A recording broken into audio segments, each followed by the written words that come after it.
Hello friends, आज हम class 10 में चैप्टर वृत्त सर्किल और इस वृत्त चैप्टर का परिमेय जो है 10.2 आज हम पढ़ेंगे।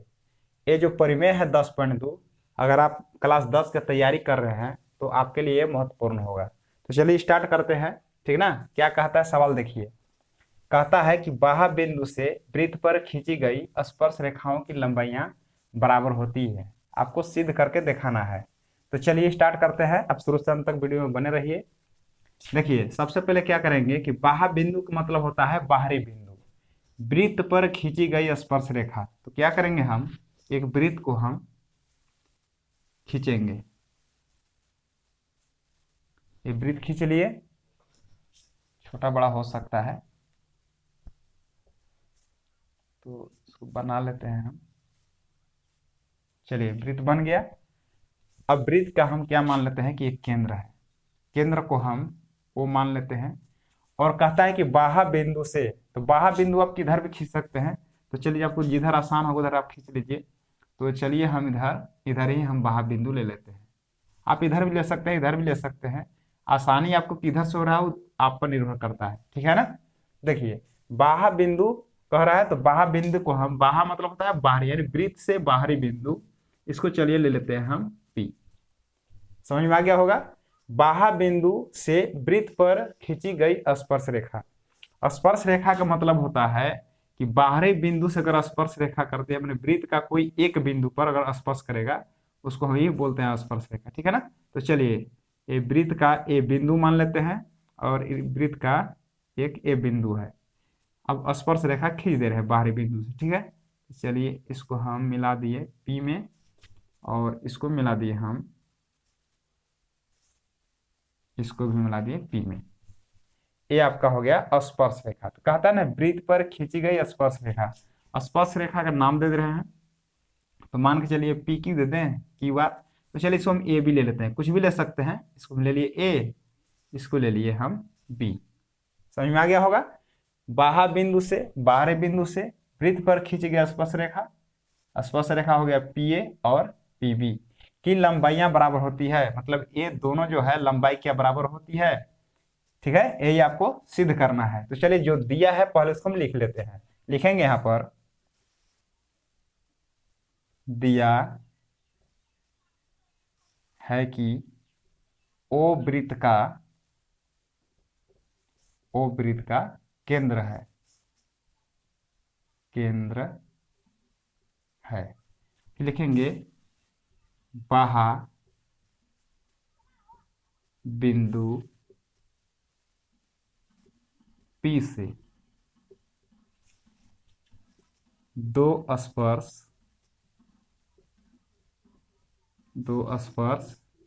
रेखाएं। देखिए, बाह्य बिंदु पी से, ओ वृत्त का केंद्र है, बाह्य बिंदु पी से दो स्पर्श रेखा क्या है, पी ए और पी बी है। यहां तो समझ में आ गया होगा। जो इसमें दिया है उसी को हम लिखे हैं। अब क्या करना है, इसमें सिद्ध क्या करना है, लिख लेंगे सिद्ध करना है कि, क्या सिद्ध करना है कि दोनों जो स्पर्श रेखा है पी ए और पी बी, ये दोनों बराबर है।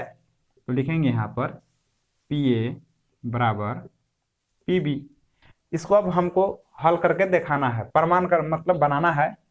और बना करके हमको दिखाना है कि पी ए बराबर पी बी होता है। तो ये बनाने से पहले क्या करेंगे, इसमें हम कुछ रचना कर लेंगे, ठीक है। तो रचना चलिए हम कर लेते हैं। देखिए, केंद्र ओ से हम जो त्रिज्या जो है, क्या त्रिज्या हम दो बना लेंगे, यानी ए से हम ओ को मिला दिए, इस प्रकार से मिला लेंगे। ये रचना हो गया, इधर मिट गया है। अब चलिए, ओ से हम बी को मिला दिए, जो ओ ए और ओ बी को हम मिला दिए, यानी वृत्त की त्रिज्या बन गया, ठीक है। एक रचना और करना है, ओ से हम पी को मिला दिए। ये आपका रचना है। तो रचना कैसे लिखते हैं, देखिए यहाँ पर लिखेंगे रचना, क्योंकि हमको हल करके दिखाना है ना कि पी ए बराबर पी बी, तो आपको रचना करना पड़ेगा। तो क्या लिखेंगे रचना में कि केंद्र ओ से किसको किसको मिलाए हैं, ओ से ओ ए लिखेंगे, ओ ए और ओ बी तथा ओ से ओपी को मिलाया।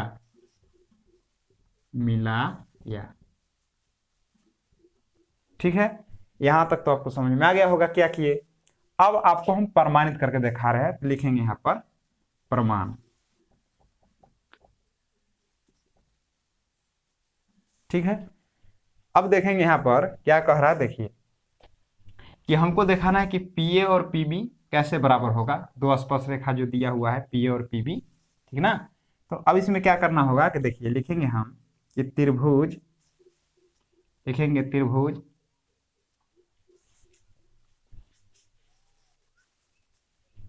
ठीक है। तो क्या लिखेंगे, इसमें दो त्रिभुज है, देखिए पी ले लेते हैं हम, ओ ए पी ले लेते हैं ना, ओ ए पी और ओ बी पी, ठीक है ना। लेते हैं त्रिभुज ओ ए पी तथा त्रिभुज हो जाएगा O B P, O B P में दो त्रिभुज में दिखा रहे हैं। तो हम लोग क्लास 9 में पढ़े हैं हम लोग, ठीक है ना। इस नियम को पढ़े हैं कि सर्वागमता का नियम हम लोग पढ़े हैं, उसी के तहत हम दिखा रहे हैं, ठीक ना, कि दोनों त्रिभुज अगर हम बराबर कर लेंगे तो सर्वागम त्रिभुज के क्या होते हैं, सभी भुजा क्या होते हैं, एक रेशियो में बराबर होते हैं। एक रेशियो में नहीं, मतलब दोनों के दोनों बराबर होते हैं, ठीक है ना। मतलब ए त्रिभुज का जो भाग है इस त्रिभुज के बिल्कुल बराबर होंगे, सर्वागम का मतलब बिल्कुल बराबर, ठीक ना। तो देखिए दिखा लेंगे हम, कैसे दिखाएंगे देखिए। तो सबसे पहले देखिए क्या क्या बराबर होते हैं। तो देखिए कि जो स्पर्श रेखा जो है, स्पर्श रेखा और वृत्त की त्रिज्या, ये दोनों से जो कोण बनते हैं यहाँ पर, एक कितने बनते हैं, 90 डिग्री बनते हैं।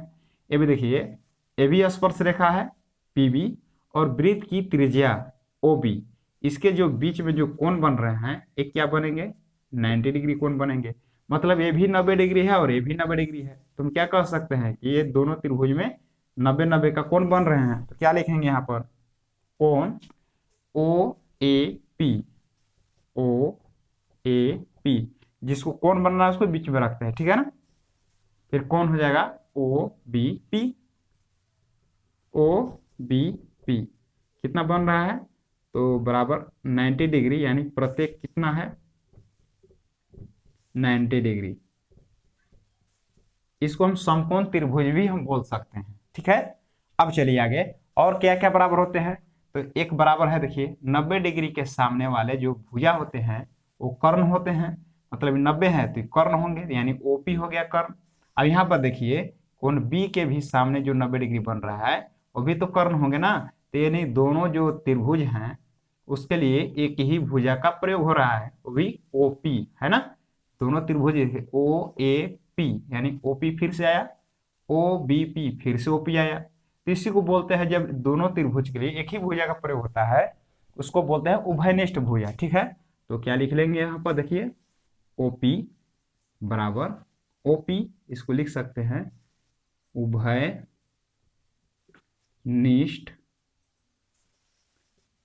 भुजा, ठीक है ना, उभयनिष्ठ भुजा। इसको आप कर्ण भी बोल सकते हैं कि दोनों के लिए कर्ण यही है, ठीक है। अब देखिए क्या बराबर होते हैं। तो देखिए ये जो वृत्त है, वृत्त के केंद्र से, ठीक है ना, वृत्त के केंद्र से जिधर भी हम परिधि में अगर हम इसको स्पर्श कर देंगे, सभी त्रिज्या क्या होते हैं, बिल्कुल बराबर होता है, जैसे पढ़े होंगे। जैसे केंद्र है, केंद्र से हम किधर उस सटा देंगे, ठीक है ना, इस प्रकार से स्पर्श कराएंगे, सभी त्रिज्या क्या होते हैं, बिल्कुल बराबर होते हैं, हम लोग पढ़े हैं, ठीक है ना। तो इसको हम मिटा लेते हैं तो समझ में आ गया होगा। यानी एक ही वृत्त की त्रिज्या है ओ ए और ओ बी, तो बिल्कुल बराबर होंगे। तो क्या लिखेंगे हम कि ओ ए बराबर ओ बी, यानी वृत्त की त्रिज्या है, एक ही वृत्त की त्रिज्या है, लिख सकते हैं, लिख दे रहे हैं हम वृत्त की त्रिज्याएं। यहां तक आपको समझ में आ गया होगा कैसे लिखे, जो बराबर था उसको हम लिख दिए, ठीक है। अब लिखेंगे यहां पर, लिखेंगे त्रिभुज ओ ए पी सर्वागसम का चिन्ह देंगे इस प्रकार से, त्रिभुज OBP।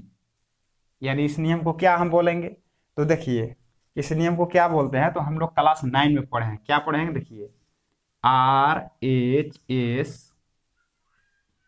सर्वागसमता पढ़े होंगे। आर का मतलब होता है राइट एंगल, मतलब इसको हिंदी में बोलेंगे समकोण। समकोण मतलब 90 डिग्री, ठीक है। एच का मतलब होता है हाइपोटेनस, जिसको हम बोलते हैं कर्ण। एस का मतलब होता है साइड, इसका हिंदी होता है भुजा। इसका नियम क्या कहता है कि एक त्रिभुज में, यानी त्रिभुज क्या है OAP, जो त्रिभुज है, एक त्रिभुज में एक 90 डिग्री समकोण, एक कर्ण और एक भुजा। उसी प्रकार से दूसरे त्रिभुज में यानी OBP में, इसमें भी एक 90 डिग्री, एक कर्ण और एक भुजा जब होते हैं दोनों में, तो क्या बोलते हैं, RHS का नियम हम बोलते हैं, ठीक है। इसी के तहत से हम लिखेंगे कि RHS सर्वागसमता, कसौटी से भी लिख सकते हैं या परिमेय से लिख सकते हैं,